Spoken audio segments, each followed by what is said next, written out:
There's a saying that we'd rather regret the things that we have done than regret the things that we haven't done.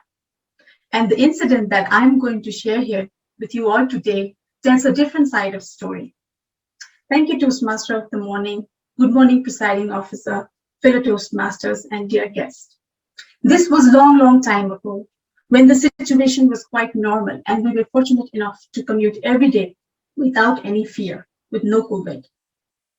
One morning, I slammed the door and walked out of the house to go to work. I was furious, but more than that, I was getting late for my work. I thought it was better to escape from the nonsensical argument that I was in the middle than to wait for my husband to cool off and go together, both feeling upset.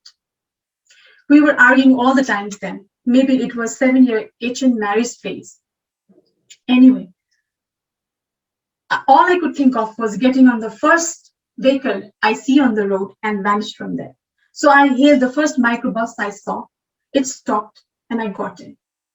It was crowded, but it was not unusual then. Buses are always crammed. I stood there uncomfortably, and the Khalasi boy came to me and asked me to move aside so that he could accommodate more people. I was already angry, but then I kept quiet. That boy, throwing half of his body outside the window, was yelling at all the people that he could see and inviting them, telling them that the bus was empty. And there, I was standing there, holding the bus track with my one hand, trying to prevent it myself from skidding and bumping into another person. And then, with my other hand, I was holding my bag to protect it from pickpocketing. But he kept on inviting people, and more people got in at every step and got off. And it reached to one point where I could not see outside the window to know where the bus was heading to. My view was blocked either by somebody else's back or somebody else's front and whatnot. But he continued, inviting more and more people. His screeching after every 10 seconds was getting to my nerve. And there I lost it. And I said, "Bhai, when are you going to keep all these people on your head?" He, ignoring me, was directing to other passengers to move aside so that he could fit in more people. And I said, "This is not fair, bhai. Are you going to charge us the same amount?"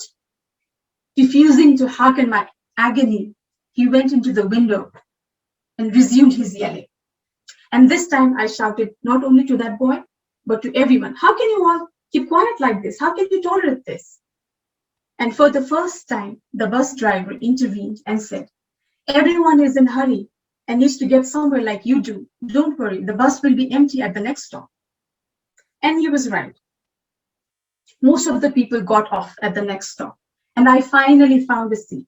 I sat down, but still mumbling to myself, trying to show off that I was not done here yet. Trying to show off that, as if I found someone to vent out my anger to. And then I realized that the next was my stop. I looked inside my bag to take out my wallet. There was no wallet inside my bag. I looked at the side pocket. No wallet there either. I silently went through all the stuff inside my bag, and I couldn't find it. No money bag on me. And then I remember where I had put it in the morning after paying the delivery boy. Suddenly, I had a chill spine seeing my stop passed by. I couldn't say anything. I didn't know what to do. I had already shown my attitude. I just sat there quietly, looking outside the window, looking at the moving road ahead. And then, when the bus was about to reach the next destination, I gathered my guts and shouted, "Bhai, stop here, I need to get off and I don't have any money to pay you," in one go. I felt every eye on the bus was on me. I didn't dare to look around. In fact, I was waiting for that boy to yell at me, to shout at me, and to swear at me. But that boy, looking very puzzled, stopped the bus and said, "You can get off here, Didi. Do you need change money to take another bus?" I looked at him in disbelief, realizing that he was not joking. It was his actually genuine gesture to help me, directing 15 rupees towards me. I was mortified and feeling embarrassed. And with my heavy heart, I told him most ardently that, "I'm so sorry, bhai. It was not you who I was mad at. and I got off the bus, feeling helplessly guilty and embarrassed. Of course, not taking the money that I was offered. I never saw that boy ever again in my life, but I will never forget his face and the lesson he taught me not to lose my temper on innocent people. And that was the first thing. That is the first, that is the thing that I regretted doing.